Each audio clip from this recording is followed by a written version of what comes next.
지난해 영국에서 발생한 흉기 난동 사건은 무려 5만 500건. 그중 칼에 찔려 숨진 사람만 244명. 대다수는 청소년과 15세 이하 어린이였습니다. 의사였던 그녀는 수술 가운을 벗었습니다. 학교 앞 흉기 난동, 병원 앞 응급실 사망, 총기 난사 훈련을 받는 8살 아이. 가운을 입는 것보다 딸 손을 잡고 떠나는 게 먼저였습니다. 그녀는 모든 걸 내려놓고 단 하나의 나라 대한민국을 택했습니다. 지금 그녀처럼 영국 중산층 부모들이 아이 하나 살리기 위해 한국행을 선택하고 있습니다. 왜? 그들은 한국을 택했을까요? 지금부터 그 실화를 전해드립니다. 1초 만에 누를 수 있는 좋아요 버튼을 꾹 눌러주시면 영상 제작에 아주 큰 힘이 됩니다. 그럼 바로 시작하겠습니다. 언니, 오늘 죽을 뻔했어. 여동생 사라가 우리 집 현관문을 박차고 들어왔습니다. 온몸이 떨리고 있었죠. 저는 런던 세인트 메리 병원 외과 의사 엘리자베스 오코너입니다. 그날 저녁 제 인생이 완전히 바뀔 줄은 꿈에도 몰랐어요. 제가 부엌에서 뛰어나왔습니다. 무슨 일이야? 사라가 소파에 쓰러지듯 앉았습니다. 얼굴이 창백했죠. 피카딜리 서커스에서 어떤 칼든 남자가 바로 내 앞에서 누굴 찔렀어. 피가 내 구두에까지 튀었어. 8살 조이가 방에서 뛰어나왔습니다. 작은 목소리로 이모를 불렀어요. 이모. 제가 급히 조이를 막았습니다. 조이야, 방에 들어가. 제 목소리가 너무 날카로웠나 봅니다. 조이가 놀란 표정으로 뒷걸음쳤죠. 방문이 닫히는 소리가 들렸어요. 사라가 핸드백을 뒤적였습니다. 손이 계속 떨렸습니다. 언니, 나 더 이상 못 버티겠어. 한국으로 떠날 거야. 저는 눈을 크게 떴습니다. 뭐? 사라가 심호흡을 했어요. 김우민이라는 사람 만났어. 6개월 됐고 결혼할 거야. 그래서 나 서울로 가. 터무니없는 소리였습니다. 연봉 1억이 넘는 금융 전문가가 6개월 만난 남자 따라 외국으로. 제가 의자에 털썩 앉았습니다. 제정신이야? 사라가 핸드폰을 꺼냈습니다. 화면을 제 앞으로 돌렸죠. 이거 봐. 서울 밤 11시야. 여자들이 혼자 다녀. 이어폰 끼고 핸드폰 보면서. 아무도 뒤돌아보지 않아. 동영상 속 모습이 믿기지 않았습니다. 저는 화면을 뚫어지게 쳐다봤어요. 지난주에 우민이랑 서울 갔었어. 명동 한복판 벤치에 내 가방 놓고 커피 사러 갔는데 10분 후에 돌아와도 그대로 있더라. 제가 말문이 막혔습니다. 사라가 일어서며 목소리를 높였어요. 런던에서는 상상도 못할 일이잖아. 우리가 미친 듯이 가방 움켜쥐고 다니는 게 정상이야? 밤 9시만 돼도 택시 타는 게 당연해? 조이가 다시 문틈으로 고개를 내밀었습니다. 걱정스러운 표정이었죠. 엄마, 이모 왜 울어? 그제야 봤습니다. 사라가 울고 있었어요. 사라가 눈물을 닦으며 말했습니다. 작년에 우리 팀장 기억나? 퇴근길에 칼 맞아서 3개월 입원했잖아. 그 뒤로 난 매일 유서 쓰는 기분으로 출근해. 제가 아무 말도 못하고 있을 때 사라가 가방을 들었습니다. 언니는 조이 학교에 혼자 보낸 적 있어? 없잖아. 왜? 무서우니까. 그게 정상이야? 조이가 이모 옆으로 왔습니다. 작은 손으로 이모 옷자락을 잡았어요. 이모, 가지마. 사라가 무릎을 꿇고 조이와 눈높이를 맞췄습니다. 조이야, 이모는 밤에 무섭지 않은 곳에서 살고 싶어. 너도 그런 곳에서 살았으면 좋겠어. 그 순간 제 심장이 멈추는 것 같았습니다. 8살 아이에게 이런 말을 해야 하는 현실이 비참했죠. 사라가 떠난 후 조이가 제 옆에 와서 앉았습니다. 불안한 목소리로 물었어요. 엄마, 제시가 학교 안 나와. 아빠가 길에서 나쁜 사람한테 다쳤대. 우리도 그런 일 생기면 어떡해? 8살 아이의 질문에 답할 수 없었습니다. 의사로서 수많은 생명을 구했지만 정작 내 딸의 두려움은 치료할 수 없었으니까요. 창밖의 런던. 가로등 불빛 아래로 급히 걸어가는 사람들.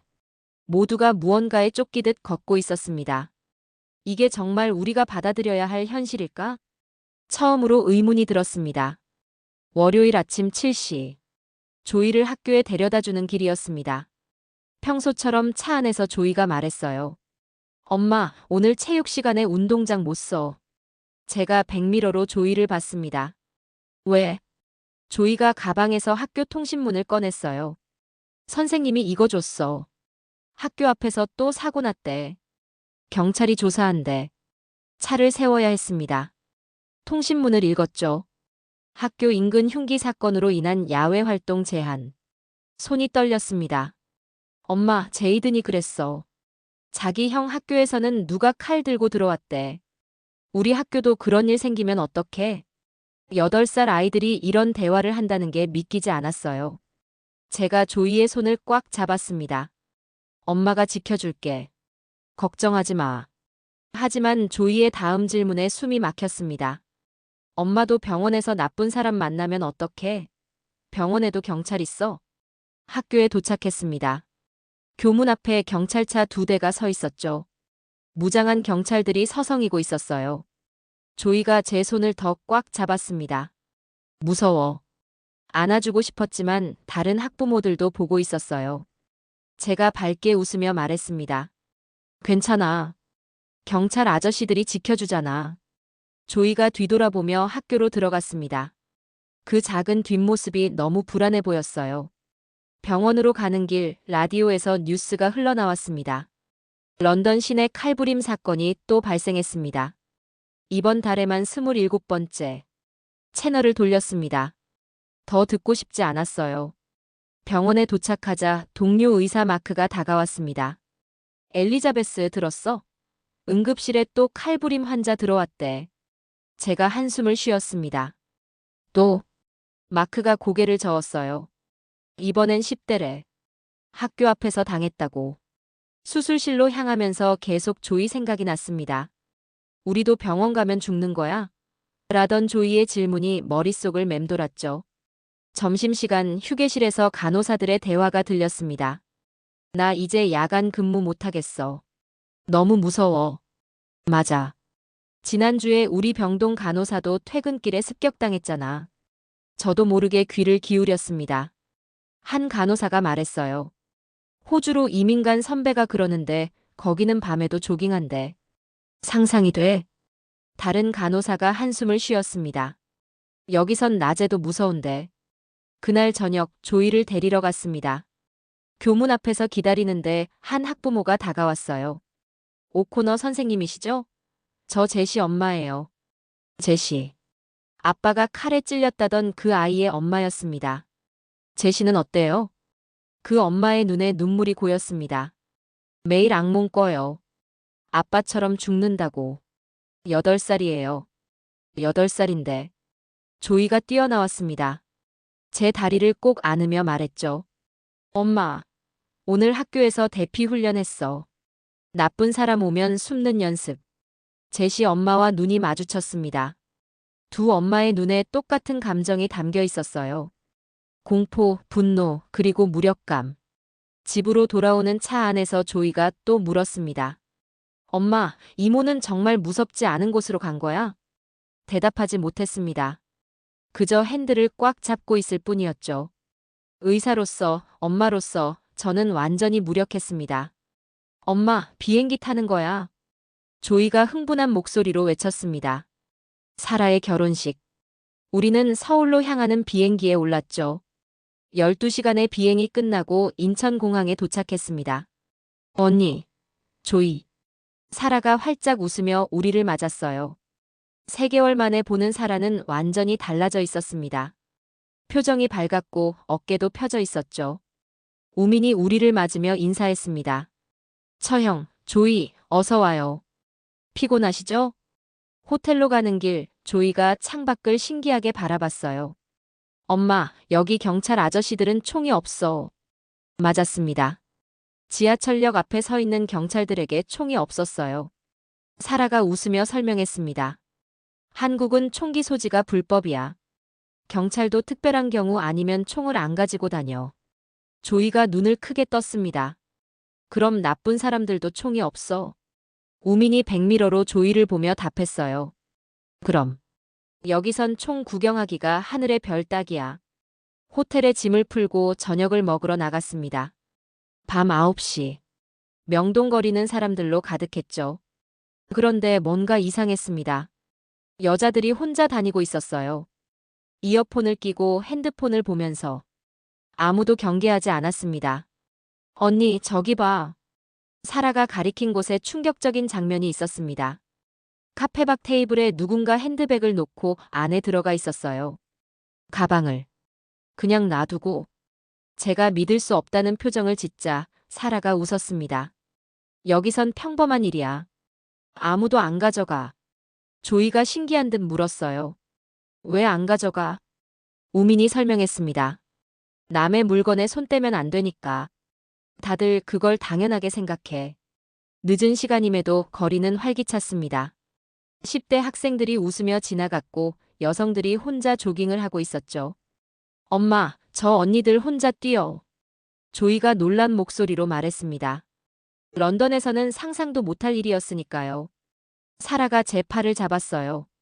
언니, 여기 와서 제일 좋은 게 뭔지 알아? 밤에 자유롭다는 거야. 11시에 편의점 가도 새벽에 산책해도 무섭지 않아. 그때였습니다. 조이가 갑자기 뛰어갔어요. 조이야. 심장이 덜컥 내려앉았습니다. 런던에서의 습관이었죠. 아이가 시야에서 벗어나면 공포가 엄습했어요. 하지만 조이는 그저 길거리 솜사탕 가게로 달려간 것뿐이었습니다. 아저씨가 웃으며 솜사탕을 만들어주고 있었죠. 괜찮아, 언니. 여기선 아이들도 안전해. 사라의 말에 힘이 빠졌습니다. 긴장이 풀리면서 동시에 화가 났어요. 왜 우리는 런던에서 이런 일상을 누릴 수 없을까? 호텔로 돌아오는 길은 밤 11시가 넘었습니다. 그런데도 거리엔 사람들이 많았어요. 엄마, 여기 사람들은 밤에 안 무서운가 봐.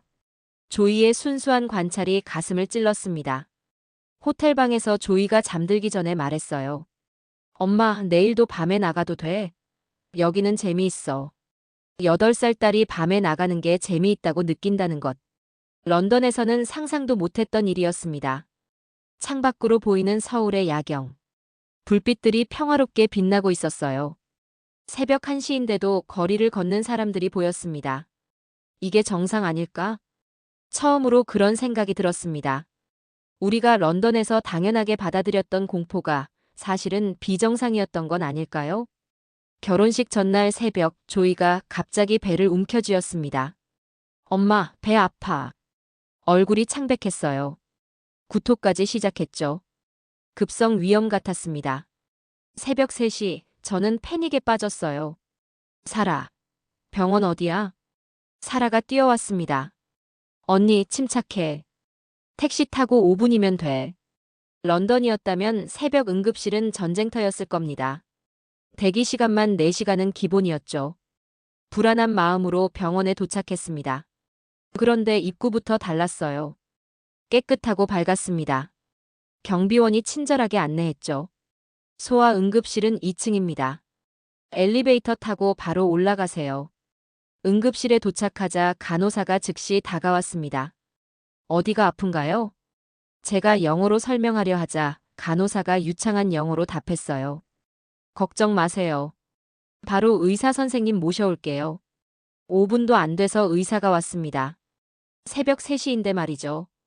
조이를 진찰하고 바로 검사를 지시했어요. 급성 위염이네요. 수액 맞으면 금방 나아질 거예요. 대기실로 안내받았습니다. 놀랍게도 대기실에 편안한 소파와 침대가 있었어요. 조이가 누울 수 있게 배려한 거였죠. 수액을 맞는 동안 저는 주변을 둘러봤습니다. 새벽인데도 의료진이 충분했고 모두가 친절했어요. 무엇보다 응급실에 경찰이 없었습니다. 런던 병원에는 항상 무장 경찰이 있었어요. 폭력 사태에 대비해서죠.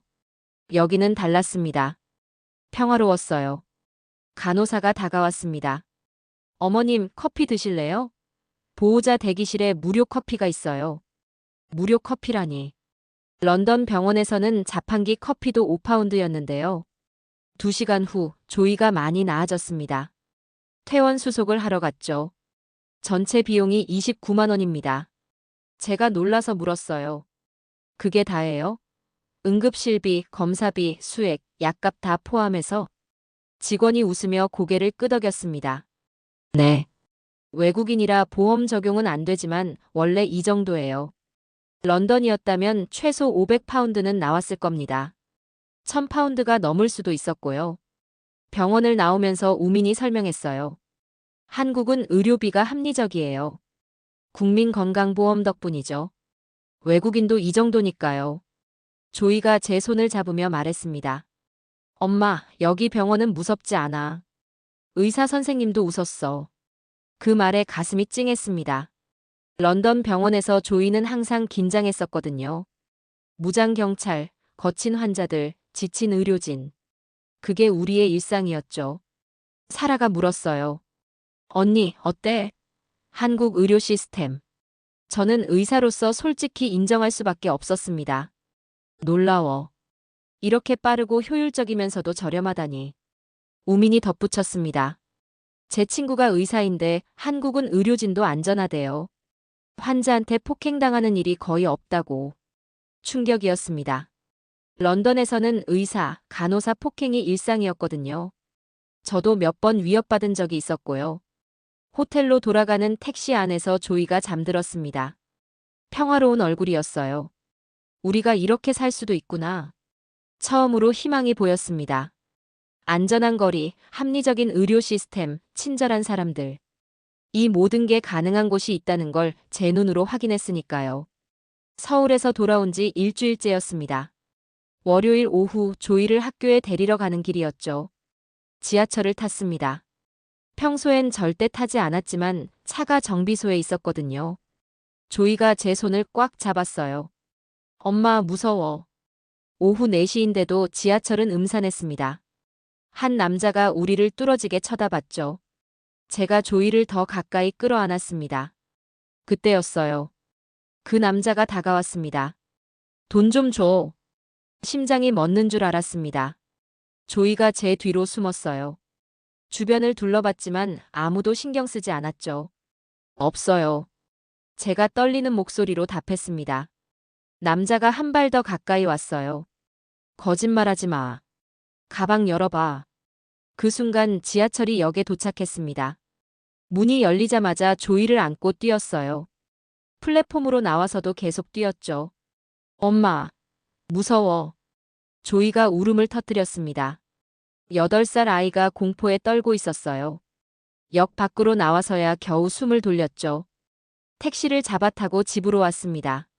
조이가 계속 떨고 있었어요. 엄마, 서울에서는 이런 일 없었는데. 그 말에 아무것도 답할 수 없었습니다. 다음 날 아침 조이를 학교에 데려다 줬어요. 교문 앞이 술렁거렸습니다. 학부모들이 모여 수군거리고 있었죠. 무슨 일이에요? 옆에 있던 엄마가 답했습니다. 어제 학교 근처에서 또 칼부림이 있었대요. 10대 아이들이. 또.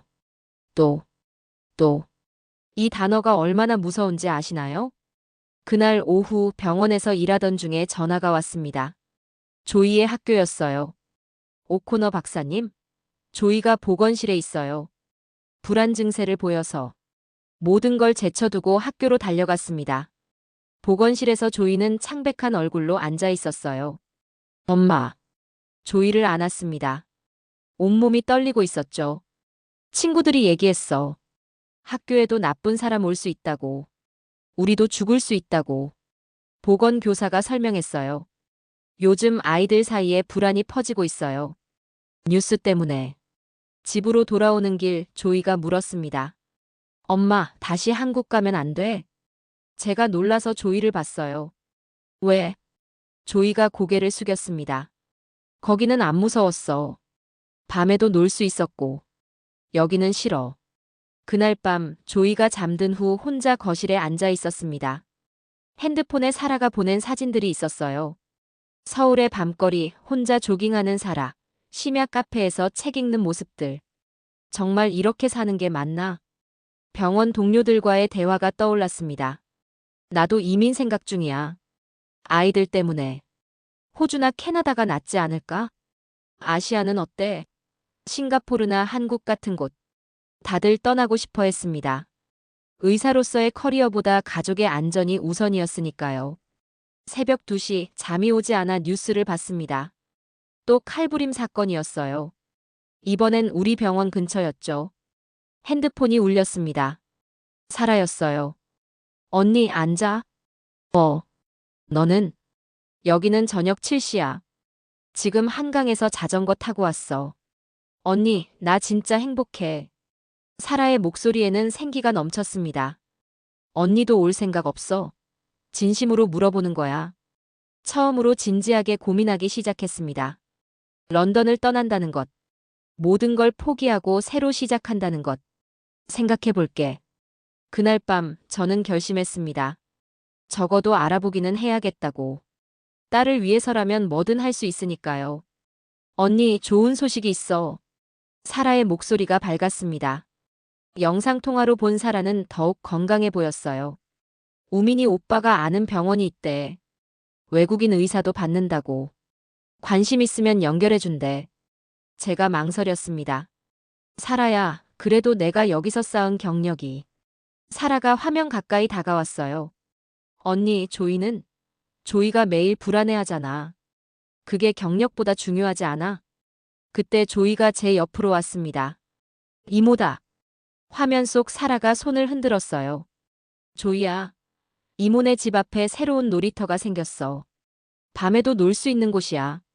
조이의 눈이 반짝였습니다. 밤에도? 그럼. 어제도 밤 9시에 아이들이 놀고 있었어. 조이가 제 팔을 잡았어요. 엄마, 나도 거기 가고 싶어. 밤에 놀이터 가고 싶어. 가슴이 아팠습니다. 8살 아이에게 밤의 놀이터는 꿈 같은 일이었으니까요. 다음 날 병원 휴게실에서 점심을 먹고 있었습니다. 동료 마크가 앉았어요. 엘리자베스, 괜찮아? 제가 한숨을 쉬었습니다. 조이가 불안 증세가 심해져서. 마크가 고개를 끄덕였어요. 우리 애도 그래. 아내가 홈스쿨링 생각 중이야. 학교가 너무 위험해서. 그때 간호사가 뛰어왔습니다. 응급환자예요. 또 칼부림. 일어나면서도 또라는 단어에 진저리가 났습니다. 수술을 마치고 나왔을 때는 저녁 7시였어요. 19살 청년이었습니다. 갱단 싸움에 휘말렸다고 했죠. 탈의실에서 옷을 갈아입는데 핸드폰이 울렸습니다. 우민이었어요. 처형, 제가 아는 병원장님이 처형 이력서를 보고 싶다고 하세요. 서울의 국제병원인데 외국인 환자가 많아서 영어 구사 가능한 의사가 필요하대요. 하지만 저는 한국 의사 면허가. 우민이 설명했습니다. 외국인 의사를 위한 특별 프로그램이 있어요. 한국어 공부하면서 면허 준비할 수 있고 그동안은 컨설턴트로 일할 수 있대요. 희망이 보이기 시작했습니다. 정말요? 네. 그리고 조이는 국제학교에 다닐 수 있어요. 영어로 수업하니까 적응도 쉬울 거예요. 그날 밤 조이에게 조심스럽게 물었습니다. 조이야, 만약에, 정말 만약에 우리가 이모 있는 곳으로 이사 간다면 어떨 것 같아? 조이가 벌떡 일어났어요. 진짜? 진짜로? 그 반응에 놀랐습니다. 가고 싶어? 조이가 고개를 힘차게 끄덕였어요. 응. 거기서는 친구들이랑 밖에서 놀 수 있잖아. 혼자 학교도 가고 싶어. 혼자 학교 가고 싶다. 이 말이 얼마나 충격적인지 아시나요? 런던에서는 상상도 못할 일이었거든요. 근데 친구들이랑 헤어지는 건? 조이가 잠시 생각하더니 말했어요. 친구들도 다 무서워해. 제시는 아직도 학교 안 나와. 거기 가면 새 친구 사귈 수 있지? 일주일 후, 저는 병원장에게 사직 의사를 밝혔습니다. 한국으로 가신다고요? 왜요? 딸 때문입니다. 더 안전한 환경에서 키우고 싶어서요. 병원장이 한숨을 쉬었어요. 이해합니다. 사실 우리도 의료진 보안 문제로 고민이 많아요. 행운을 빕니다. 집으로 돌아와 짐을 정리하기 시작했습니다. 조이가 신나서 도와줬어요. 엄마, 한국에서는 태권도 배울 수 있대. 이모가 그랬어. 15년간의 런던 생활을 정리하는 건 쉽지 않았습니다.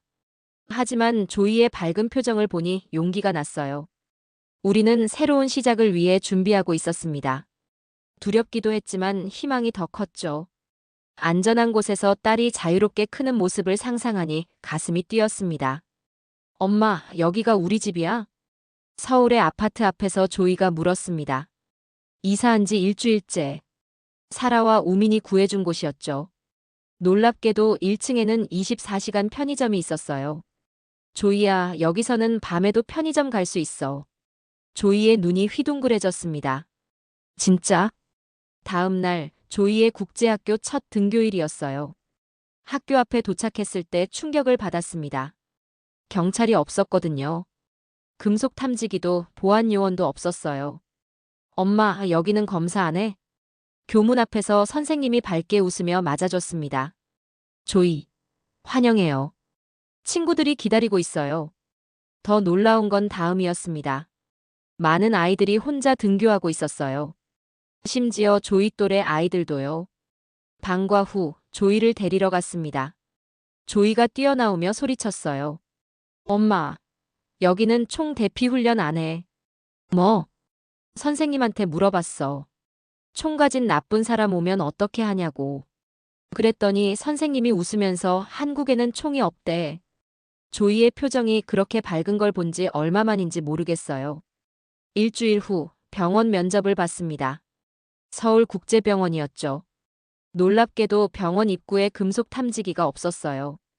오코너 박사님, 런던에서의 경력이 인상적이네요. 병원장이 말했습니다. 하지만 왜 한국으로 오셨죠? 솔직하게 답했어요. 딸 때문입니다. 안전한 환경에서 키우고 싶어서요. 병원장이 고개를 끄덕였습니다. 이해합니다. 많은 외국인 의사들이 같은 이유로 오시죠. 한국은 의료진도 안전하니까요. 첫 출근 날 더욱 놀랐습니다. 응급실에 경찰이 없었어요. 의료진들이 편안하게 일하고 있었죠. 여기는 환자 폭력이 거의 없어요. 동료 간호사가 설명했습니다. 가끔 술 취한 사람이 있긴 하지만 심각한 폭력은 정말 드물어요. 한 달이 지났습니다. 조이가 완전히 달라졌어요. 엄마, 나 혼자 학원 가도 돼? 깜짝 놀랐습니다. 혼자? 친구들 다 혼자 다녀. 버스 타고 가면 돼. 처음엔 불안했지만 용기를 내어 허락했습니다. 조이가 혼자 학원에 다녀온 첫날 자랑스럽게 말했어요. 엄마, 나 혼자 할 수 있어. 버스 아저씨도 친절하고 길도 안 무서워. 저녁이면 조이가 친구들과 아파트 놀이터에서 놀았습니다. 8시, 9시가 되어도 아이들이 뛰어놀고 있었죠. 엄마, 여기서는 밤에도 놀 수 있어서 좋아. 어느 날 조이가 일기장을 보여줬어요. 한국에 와서 좋은 점 1. 학교가 안 무섭다.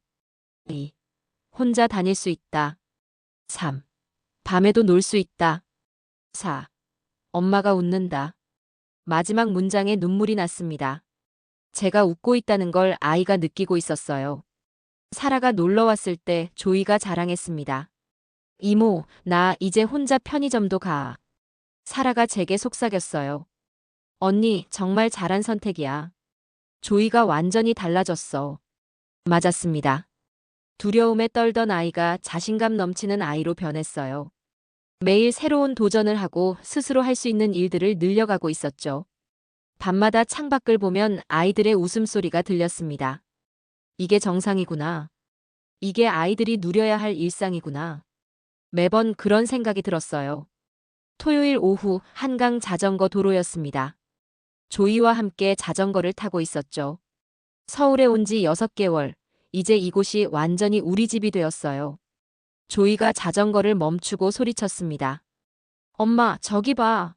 할머니들도 자전거 타. 맞았습니다. 70대로 보이는 할머니들이 수다를 떨며 자전거를 타고 계셨어요. 런던에서는 상상도 못할 광경이었죠. 잠시 쉬러 벤치에 앉았습니다. 조이가 물을 마시며 한강을 바라봤어요. 석양이 물들어가는 서울의 모습이 평화로웠습니다. 엄마. 조이가 갑자기 진지한 목소리로 불렀어요. 평소와 다른 톤이었죠. 응. 조이가 잠시 말을 멈췄다가 입을 열었습니다. 나 이제 무섭지 않아. 순간 가슴이 뭉클했습니다. 무슨 말인지 물어보려던 찰나 조이가 계속 말했어요. 예전에는 맨날 무서웠어. 학교 가는 것도 밖에 나가는 것도. 엄마한테 뭔 일 생길까봐 그것도 무서웠어. 목이 메었습니다. 아이가 그런 두려움을 품고 있었다니. 제가 아무 말도 못하자 조이가 미소를 지었어요. 근데 여기 와서 달라졌어. 이제 혼자서도 할 수 있는 게 많아. 친구 집도 혼자 가고 학원도 혼자 가. 엄마, 나 다음 주에 친구들이랑 영화 보러 가기로 했어. 혼자서. 조이의 얼굴이 자부심으로 빛났습니다. 제가 머리를 쓰다듬으며 말했어요. 정말 자랑스러워. 조이가 제 팔에 기댔습니다. 따뜻한 체온이 전해졌죠. 엄마도 행복해 보여. 병원에서 돌아올 때 얼굴이 달라. 맞았습니다. 런던에서는 매일 긴장하며 퇴근했죠. 누가 따라오는 건 아닌지, 지하철에서 무슨 일이 생기진 않을지. 지금은 달랐어요. 평화롭게 퇴근하고 여유롭게 장을 보고 조이와 산책도 했죠. 조이가 한숨을 쉬며 말했어요. 엄마, 우리 런던 친구들 불쌍해. 제가 조이를 바라봤습니다. 8살 아이의 눈에 연민이 담겨 있었어요. 아직도 무서워하면서 살고 있을 거 아니야. 제시는 어떻게 지낼까? 최근에 제시 엄마에게 연락이 왔었습니다. 홈스쿨링을 시작했다고요. 학교가 너무 위험해서 아예 보내지 않기로 했다고 했죠. 해가 저물기 시작했습니다. 하지만 아무도 서두르지 않았어요. 가족들이 여유롭게 산책하고 연인들이 데이트하고 아이들이 뛰어놀고 있었죠. 조이가 벌떡 일어났습니다. 엄마, 우리 치킨 시켜 먹을까? 한강에서 먹으면 맛있대. 배달 앱을 켜며 웃었습니다. 밤 8시에 한강에서 치킨을 시켜 먹는다. 이것도 런던에서는 상상할 수 없던 일이었죠. 치킨을 기다리며 조이가 다시 말했어요. 엄마, 나중에 크면 나도 의사 될래. 엄마처럼. 제가 놀라서 조이를 봤습니다. 정말? 조이가 고개를 끄덕였어요. 응. 근데 여기서 아픈 사람들 도와주고 싶어. 그 순간 깨달았습니다. 조이가 미래를 꿈꾸기 시작했다는 걸. 두려움에서 벗어나니 꿈을 꿀 수 있게 된 거였어요. 집으로 돌아가는 길, 조이가 제 손을 잡았습니다. 작은 손이 따뜻했어요. 엄마, 고마워. 제가 의아해하며 물었습니다. 뭐가? 조이가 활짝 웃었어요. 여기로 데려와줘서. 이제 행복해.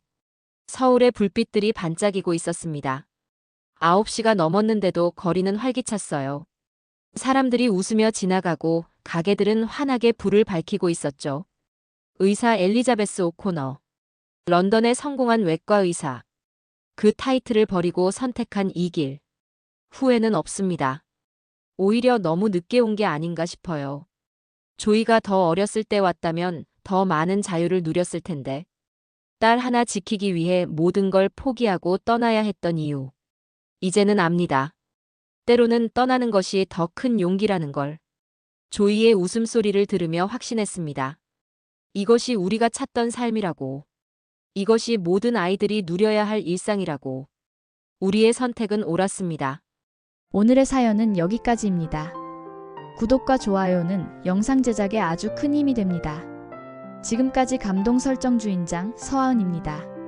긴 영상 끝까지 시청해주셔서 정말 감사합니다. 내일 더 좋은 이야기로 찾아뵙겠습니다. 감사합니다.